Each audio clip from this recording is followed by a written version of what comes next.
Lockdown 4 के खत्म होते ही सरकार ने अब देश को अनलॉक करने की तैयारी कर ली है। लेकिन सभी तरह की पाबंदियां एक साथ खत्म नहीं की जाएंगी, बल्कि 3 चरणों में लॉकडाउन पूरी तरह हटाया जाएगा। केंद्रीय गृह मंत्रालय ने इसे लेकर शनिवार को नई गाइडलाइंस जारी की। इसके तहत 8 जून से होटल, रेस्टोरेंट, शॉपिंग मॉल्स और धार्मिक स्थल खुल सकेंगे, लेकिन शर्तों के साथ। स्वास्थ्य मंत्रालय इसके लिए स्टैंडर्ड ऑपरेटिंग प्रोसीजर तैयार करेगा ताकि इन जगहों पर सोशल डिस्टेंसिंग का पूरी तरह पालन किया जाए। देश भर में सिर्फ कंटेनमेंट जोन में 30 जून तक लॉकडाउन रहेगा। स्कूल, कॉलेज खोलने पर फैसला जुलाई में किया जाएगा। साथ ही अंतर्राष्ट्रीय उड़ानें शुरू करने और सिनेमा हॉल जैसी जगहें आम लोगों के लिए खोलने पर सरकार ने फैसला फिलहाल नहीं किया है। 8 जून के बाद धार्मिक स्थल, इबादत की जगह, होटल, रेस्टोरेंट, शॉपिंग मॉल्स और हॉस्पिटैलिटी से जुड़ी सेवाएं खुल सकेंगी। दूसरे चरण में स्कूल, कॉलेज, एजुकेशन, ट्रेनिंग और कोचिंग इंस्टीट्यूट राज्य सरकारों से सलाह के बाद खुलेंगे। राज्य सरकारें बच्चों के माता-पिता और संस्थानों से जुड़े लोगों के साथ बातचीत कर इस पर फैसला कर सकती हैं। इस पर जुलाई में फैसला संभव है। तीसरे चरण में अंतर्राष्ट्रीय उड़ानें, metro, rail, cinema hall, gym, swimming pool, entertainment park, theatre, bar, auditorium, assembly hall, social, political, sports, entertainment, academic, सांस्कृतिक कार्यक्रम, धार्मिक समारोह आदि पर फैसला संभव है। मंत्रालय ने अपने दिशा निर्देश में यह भी कहा है कि राज्य के भीतर और अंतर्राज्यीय आवाजाही पर कोई प्रतिबंध नहीं होगा।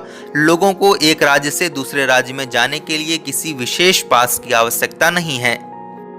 इसमें कहा गया है, लेकिन यदि कोई राज्य या केंद्र शासित प्रदेश स्वास्थ्य के आधार पर, परिस्थितियों के आकलन के आधार पर लोगों की आवाजाही पर पाबंदी लगाने का प्रस्ताव करता है, तो वह पाबंदी उससे जुड़े दिशा निर्देशों के संबंध में पहले से ही व्यापक प्रचार कर लोगों को उससे अवगत कराएगा। नए दिशा निर्देशों के मुताबिक रात का कर्फ्यू जारी रहेगा। जो जरूरी चीजें हैं उनके लिए कोई कर्फ्यू नहीं होगा। रात को 9 बजे से सुबह 5 बजे तक अब नाइट कर्फ्यू रहेगा। अभी तक यह शाम 7 बजे से सुबह 7 बजे तक था। आइए अब आपको बताते हैं कि लॉकडाउन के 4 चरण कैसे रहे। पहला चरण 25 मार्च से 14 अप्रैल तक रहा। इस दौरान सिर्फ जरूरी सामान की दुकानें खोलने की इजाजत दी गई। दूसरा चरण 15 अप्रैल से 3 मई तक रहा। हॉटस्पॉट यानी रेड जोन को छोड़कर ऑरेंज और ग्रीन जोन में दुकानें खोलने की इजाजत दी गई। तीसरा चरण 4 मई से 17 मई तक रहा। हॉटस्पॉट को छोड़कर ऑरेंज और ग्रीन जोन में दुकानें खोलने की अनुमति दी गई। प्रवासी मजदूरों के लिए ट्रेनें और बस चलाई गईं। नई दिल्ली से स्पेशल ट्रेनों की शुरुआत हुई। वंदे भारत और समुद्र सेतु मिशन के जरिए दूसरे देशों में फंसे भारतीयों की वापसी की शुरुआत हुई। चौथा चरण 18 मई से 31 मई तक रहा। सरकार ने राज्यों को कोरोना संक्रमण के हिसाब से रेड, ऑरेंज और ग्रीन जोन तय करने की छूट दी। बसें चलाने की इजाजत दी गई। शॉपिंग मॉल्स के अलावा सभी दुकानें खोलने के लिए अनुमति दी गई। 25 मई से घरेलू उड़ानें शुरू हुई। आपको बता दें कि जब देश को अनलॉक करने के दिशा निर्देश जारी किए जा रहे हैं, उस वक्त देश में एक दिन में कोविड-19 से रिकॉर्ड 265 लोगों की मौत हुई और रिकॉर्ड 7,964 नए मामले सामने आए।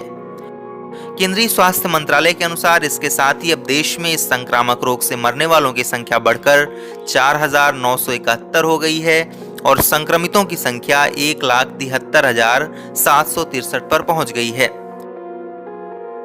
इस वीडियो में फिलहाल इतना ही। आप अपने सवाल और सुझाव हमें कमेंट करके बताइए। बाकी देश और दुनिया की ताज़ा तरीन खबरों की अपडेट्स के लिए हमारे चैनल लोकमत न्यूज़ को सब्सक्राइब कर लीजिए।